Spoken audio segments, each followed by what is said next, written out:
Сәлем оқырман, каналыма қош келдің. Бүгін мен Азамат Скафовтың «Сен» атты әңгімесін оқитын боламын. Каналыма тіркеліп, видеоға лайк басып, комментарийға өз ойыңызды жазуды ұмытпаңыз. Ұйқы циклдары 90 минуттан тұрады. Қанша уақыт ұйықтау керек деген сұраққа цикл бойынша жауап беріп көрейік. Мысалы, ересек адамға 4 цикл жеткілікті. 4 цикл дегеніміз 90 минуттан 6 сағат. Егер 5 цикл болса, одан да жақсы. Максимум 6 цикл, яғни 9 сағатты есептеуге болады. Ал одан ары қарай ересек адамға бұл зиян. 4 фаза кезекпен айналып тұрады. Ояу уақытыңыз, жеңіл ұйықтау, терең ұйықтау, ұйқыға дайындық. Дұрыс ұйқы дегеніміз тек уақытында ұйықтап ерте ояну емес. Ұйқы сапалы болу үшін де алдын ала дайындық жасау керек. Бір қызығы, бұл жерде осылай істеу керек дегеннен бұлай істемеу керек деген дүниелер көп. Бүгіннен бастап осы дүниелерге анализ жасап жүріңіздер. Кофе, кофеин. Кофеде, шайда, шоколадта бар. Құрамында кофеин бар заттарды ұйқыға кетерден 8 сағат бұрын тұтынуды тоқтатқанымыз дұрыс. Егер сіз түнгі 11-де ұйықтайтын болсаңыз, түскі 3-тен кейін кофеин бар нәрселерді ішпейсіз. Кофеин қанымызда 8 сағат айналады. Бұл уақыттан кейін де шығып бірден тазарып кетпейді. Қаныңызда кофеин болып тұрып ұйықтап қалсаңыз, сізде терең ұйқы фазасы жеткіліксіз болады. Ал терең ұйқы фазасы әр 90 минут сайын бар болғаны 10-15 минут қана болады. Біз әдетте түнгі 10-да өзіміз болып отырып шай ішіп аламыз ғой. Бұл дұрыс емес екен. Себебі сіз 7-8 сағат ұйықтасаңыз да қаныңызда кофеин болмағандықтан терең ұйқы фазасы өте аз болады. Сондықтан сіздің ұйқыңыз қанбай шаршап жүресіз.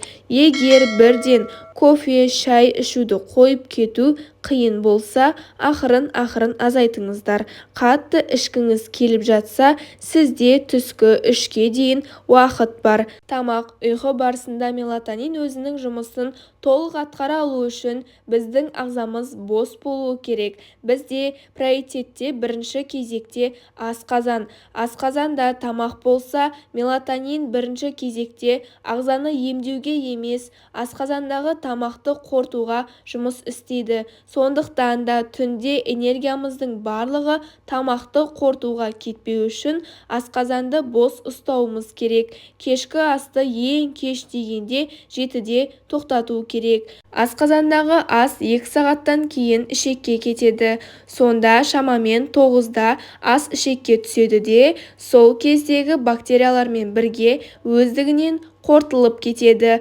Оған энергия жұмсамаймыз. Өткен бөлімдерде кешкі ас ішу жай ғана әдет болып кеткенін айттым. Кешкі асты ішу шарт емес. Ол маркетингтік шешім ғана. Бізге ағзамызға ойлануға, күні бойы жұмыс істеуге шамамен 1500 калория жетеді. Негізі біздің тағамдарымыз өте құнарлы. Кейде таңғы асымыздың өзі 1500 калория болып кетеді. Сонда таңертең, күндіз, кешке 1500 калориямен тамақтанғанда бір күнде 4500 калория болады. Ал сіздің күндік мөлшеріңіз 1500 калория ғана. Әрине, осыдан кейін адамда артық салмақ пайда болады. Диетологтар да кешкі ас ішуді қолдамайды. Әрине, егер кешкі асты мүлдем доғарамын десеңіз, ол нұр үстіне нұр, бірақ бірден оған үйреніп ішпей кету қиынырақ. Сондықтан жалпы шартты ұстаңыз. Кешкі 7-ден кейін тамақ ішпеңіз. Су. Біздің ағзамызға ең көп керек дүние су. Әр адамның су ішу нормасы әртүрлі. Ол сіздің салмағыңызға байланысты. Төмендегі кестеден жалпыға ортақ су нормасын көре аласыз. Салмағыңыз 9 килограмм 0,25 литр. Яғни бізде енді ортақ салмақ 54, ол күнделікті норма 1,5 литр. 63 1,75 литр, 72 2 литр, 81 2,25 литр. 90 килограмм салмақ болса сізде күнделікті норма 2,5 литр су ішуіңіз керек. Шырын, кофе мен шай секілді сусындарды есепке алмаңыз. Бұл сіздің күндізгі уақытта ішетін суыңыздың шамасы. Шай, кофе, шырындарды бөлек есептейміз. Кәдімгі қара су ішесіз. Ескеру керек бір дүние, ұйықтардан 1,5-2 сағат бұрын су ішуді тоқтату керек. Түнгі 11-де ұйықтайсыз деп есептейік. Сонда сіз шамамен 9-да су ішуді тоқтатасыз. Егер ұйықтар алдында су ішсеңіз, ол бүйректе қалады. Осының салдарынан таңертең бетіңіз ісіп тұрады. Бірден түнгі сағат 10-да ұйықтап қалу көп адамға қиынға соғуы мүмкін. Бірақ осы дүниелерді қадағаласаңыз, оңай ұйқыға кете аласыз. Экран, кез келген экранда, теледидар, ноутбук, телефонда көк түс деген болады. Ол сіздің көзіңізге түскен кезде миымызға кортизол бөл деген ақпарат барады. Кортизол стресс гормоны. Таңертең ұйқыдан тұрғанда сізде кортизол бөлінеді. Себебі сіз оянып тұрсыз. Сіз ұйықтап жатқан бөлмеде біреу жарықты жақса, көк түс бірден сіздің көзіңізге түседі. Сіз оянып, ұйқыңыз ашылып кетеді. Бұл табиғи үрдіс, бірақ біз оны процесті жасанды түрде жасап жатырмыз. Төсекте жатып телефон қарау тікелей кортизол бөлуге алып келеді. Сондықтан экранға кешкі 8-ден кейін қарамаймыз. Қандай экран болса да қарамаймыз. Бірақ қазіргі уақытта телефонсыз бір әлемнен ажырап қалғандай боласыз ғой. Мен қалай істеймін? Кешкі 8-ден кейін телефонды өзімнен ұзақтау жерге қойып қоямын. Біреу хабарласа, жазып қалса жауап беремін. Бірақ өздігімнен алып телефон қарап, әлеуметтік желілерді ақтармаймын. Максималды түрде азайту керек. Спорт, бүкіл кардиожаттығулар, спорт түрлері түскі 3-ке дейін болғаны дұрыс. Жүрегіміздің қайтып қалпына келуіне 3-4 сағат уақыт керек. Біз не істейміз? Кешкі 10-да алаңға барып футбол ойнаймыз. Сосын жүрегіміз қалпына келіп, үлгермеген күйде ұйықтап қаламыз. Жүрегі ат сияқты атқылап тұрып ұйықтаған адам демалмайды.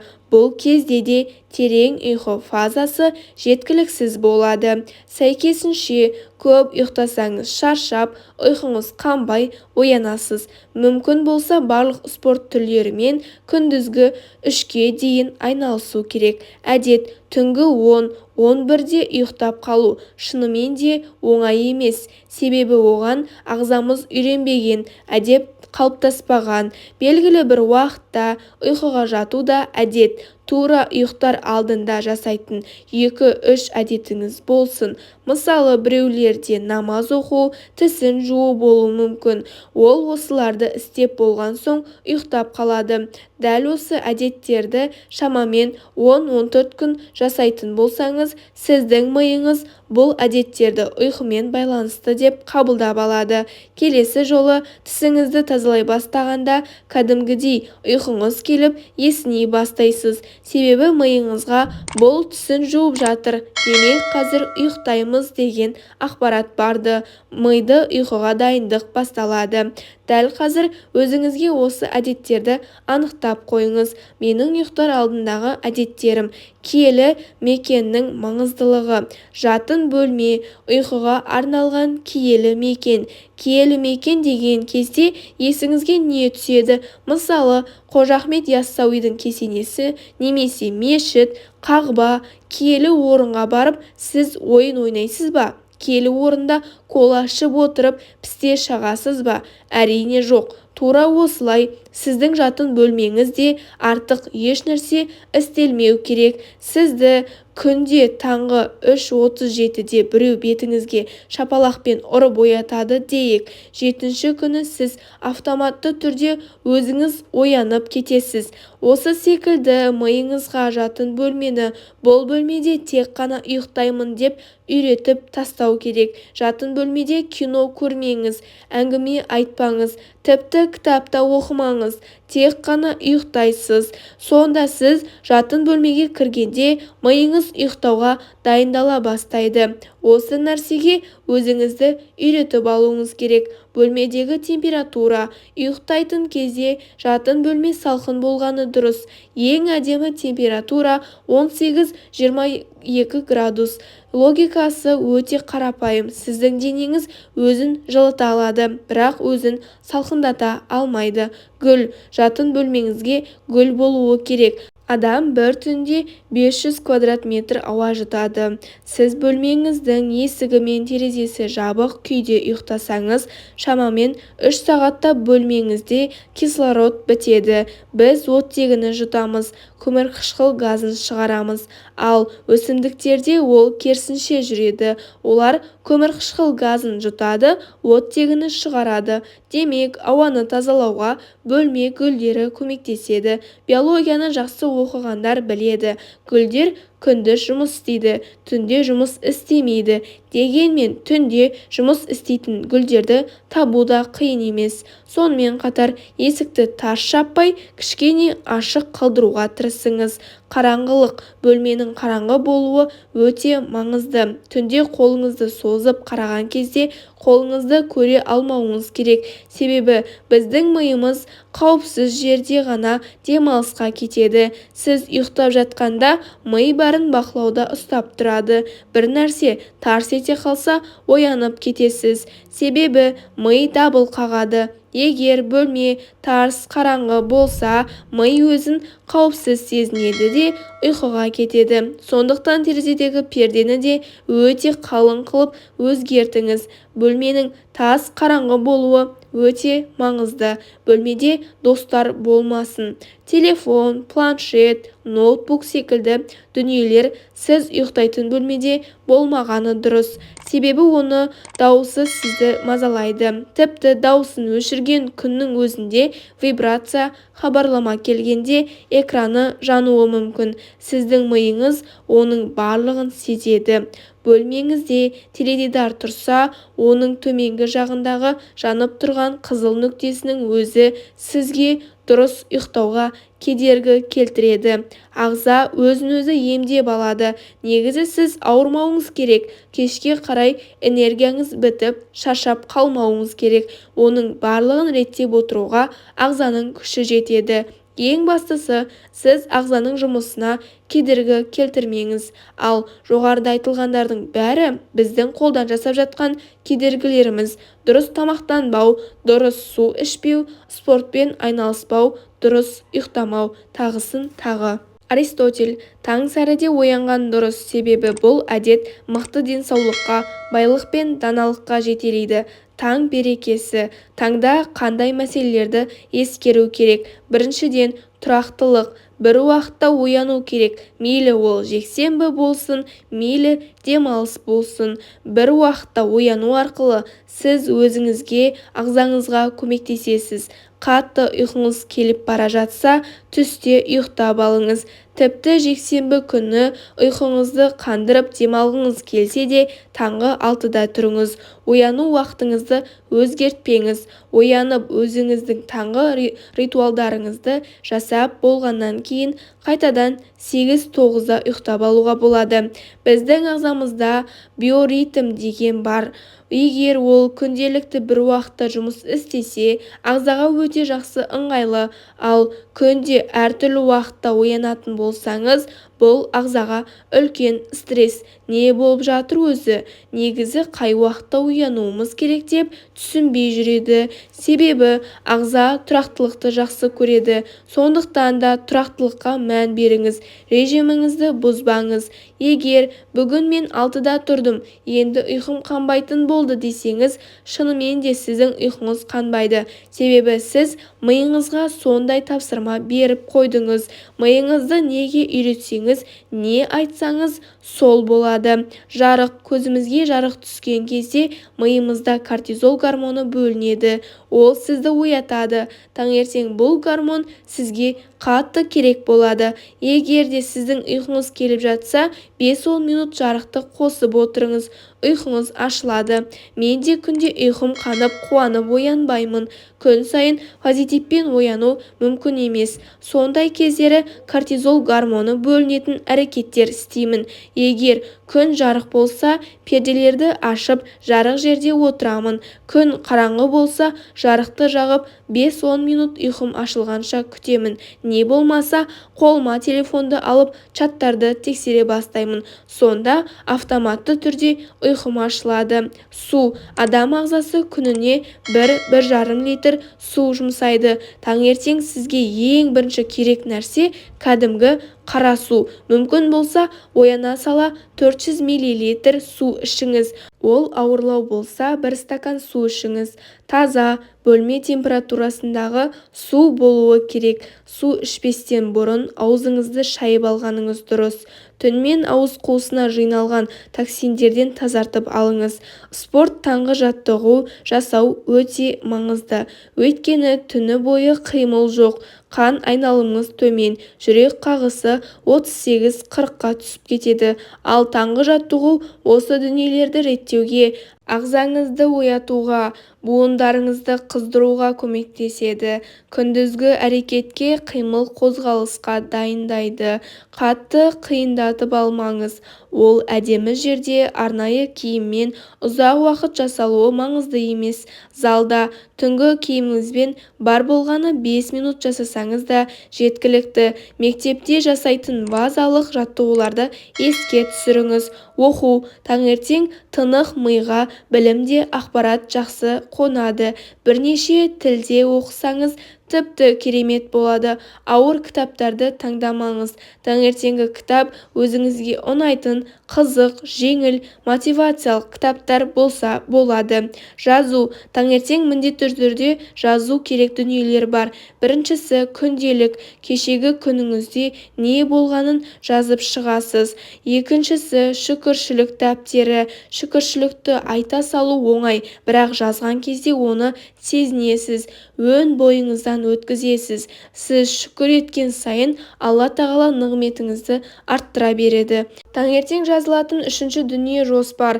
Бүгінгі күніңізге нақты қысқа жоспар құрып алыңыз. Медитация.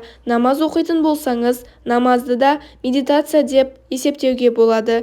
Егер оқымасаңыз, жеңіл медитацияларды тыңдап, жасап көріңіз. Жоспарлау. Билл Гейтстен сен жетістікке жету үшін ерекше не істедің деп сұрайды. Ерекше ештеңе істеген жоқпын. Бар болғаны таңертең 10 минутымды күнді жоспарлауға арнадым. Күнім жоспарлы түрде өткендіктен берекелі болады деп жауап беріпті. Жоспарлау туралы жоғарыда айтып өттік. Таңғы ас тәңірден деген бар.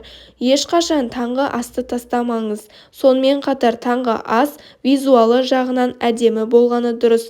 Психологиялық жағынан да оның маңызы өте жоғары. Әрине оның құнарлығы, витаминдерге толы болуын да ұмытпаңыз. Ана мен бала режиміндегі ұйқы. Сәбиі бар аналардан көп сұрақ келеді. Әрине, кішкентай балалары бар аналардың түнгі ұйқысы 4 бөлінеді. Алғашқы 4-5 айға дейін ұйқы бұзылуы норма болып қабылдауға болады. Кейінірек бала өсе бастаған сайын оның ұйқысын да тұрақты түрде қалыптастырып алуға болады. Әр баланың ерекшелігіне сай белгілі бір уақыт аралығында ұйықтап оятатын, тамақтанатын мини әдеттерін қалыптастыру керек. Спортшыларда жады деген түсінік бар. Яғни бала кезде спортпен айналысқан болса, есейген соң ол әдеттерді жаңғырту, спортты қайта қолға алу оңай болады.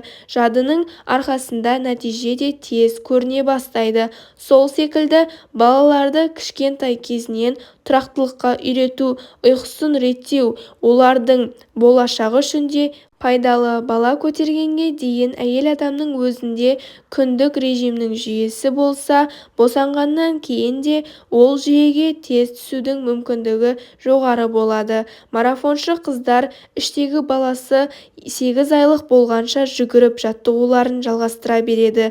Босанғаннан кейін 1 айдан соң жаттығуларына қайта оралады. Организм әлсіз немесе балам ауырып қалуы мүмкін деген түсініктері жоқ. Бұл жерден басты мәселе біздің қабылдауымызға байланысты екенін түсінуге болады. Ана болу бақыты әйел адамға берілетін ең үлкен ғажайыптардың бірі.